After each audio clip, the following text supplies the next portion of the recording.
प्यारे दोस्तों, अस्सलामुअलैकुम। आप देख रहे हैं इरफानी वर्ल्ड यूट्यूब चैनल और मैं हूं मोहम्मद इरफान, झारखंड। अल्लाह का करिश्मा दुनिया ने देखा, आग ने टेका घुटने मुसलमानों के आगे। प्यारे दोस्तों, क्या वजह है, कब आग ने टेक दिया घुटने मुसलमानों के आगे, क्या थी वजह, क्या था सबब, पूरी जानकारी आगे हम देने वाले हैं दोस्तों। देखकर यकीनन आपका ईमान भी मचल उठेगा। प्यारे दोस्तों, आग की सिफत होती है जलाकर राख कर देना, खाक कर देना। आज तक जो भी आग में गया खाक हो गया, लेकिन दोस्तों कुर्बान जाइए उस जात पर जिसे आग ने नहीं जलाया। प्यारे दोस्तों, गुमराही इस कदर फैल चुकी थी कि लोग आग की पूजा करते थे। इस कदर गुमराही फैल चुकी थी कि लोग सितारों को अपना माबूद मानते थे। गुमराही इस कदर फैल चुकी थी कि लोग चांद तारों को अपना माबूद मानते थे, सूरज को अपना माबूद मानते थे। बुत कदे में बुत रखा हुआ था, बुतों की पूजा करते थे, बुतों की परस्तिश करते थे। वो जात जिस पर आग सर्द हो गया, लोगों को ये हिदायत देते कि ऐ लोगों, ये सूरज कैसे तुम्हारा माबूद हो सकता है जो खुद उगता है और फिर तुलू हो जाता है, निकलता है फिर डूब जाता है, डूबने वाला तुम्हारा माबूद कैसे हो सकता है। फिर भी वो लोग उस पाक हस्ती की बातों को अनसुना करते रहे।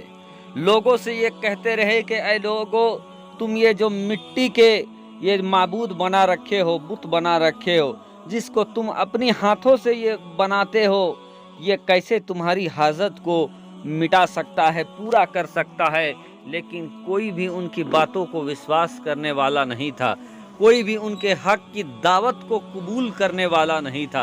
बहरकैफ दोस्तों, वो वक्त, वो जगह शहर बाबुल के नाम से किताबों में दर्ज है।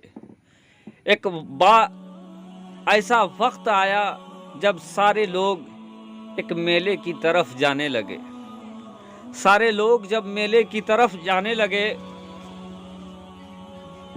उसी वक्त वो पाक हस्ती हाथों में कुल्हाड़ी लिए वो उस बुत खाने में चले जाते हैं जहां पर बुतों का अंबार लगा हुआ था।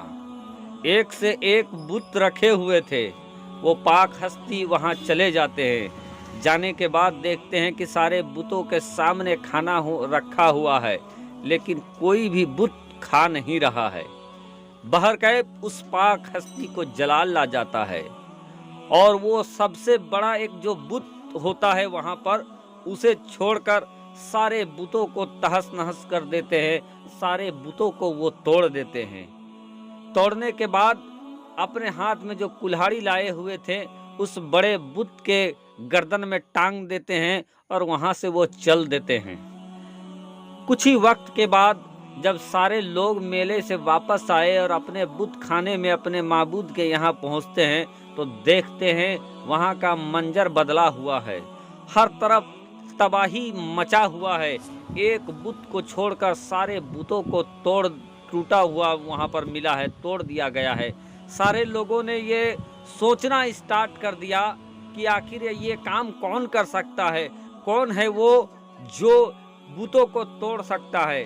पूरी ताकत लगाने के बाद यही तय पाया कि सिवाय उस हस्ती के जो हम लोगों के रब को नहीं मानता है, उसके सिवा कोई भी हमारी माबूद को तोड़ नहीं सकता है।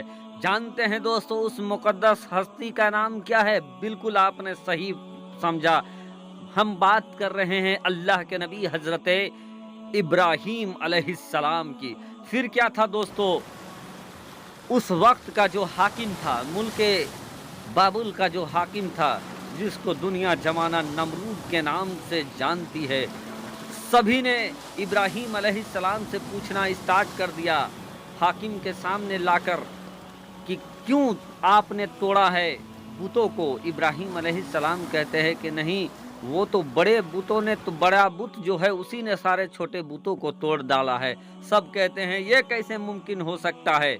वो कैसे हिल सकते हैं, डुल सकते हैं, वो दूसरे बुतों को कैसे तोड़ सकते हैं। इब्राहीम अलैहिस्सलाम ये कहते हैं कि जो हिल नहीं सकता, चल नहीं सकता, वो तुम्हारे माबूद कैसे हो सकता है। दोस्तों, सुनने के बाद सारे लोगों का गुस्सा और भी सातवें आसमान में चला जाता है।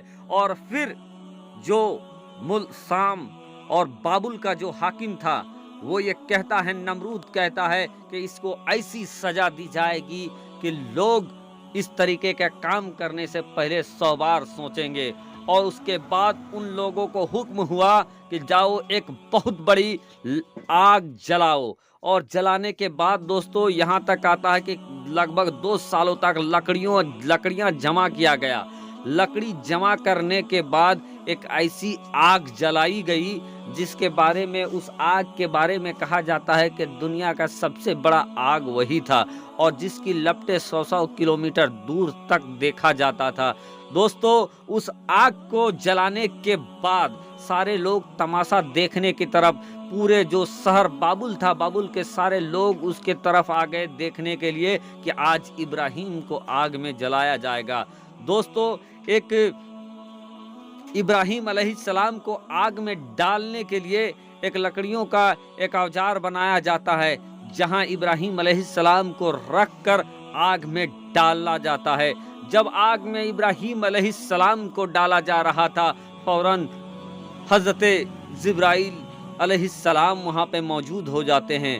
हजरत मिकाइल अलैहिस्सलाम वहाँ पे आ जाते हैं और ये कहते हैं कि ऐ अल्लाह के नबी, कहिए क्या हुक्म है आपका, कहें तो हम पानी बरसा दे, कहें तो आपको इस आग से बचा ले।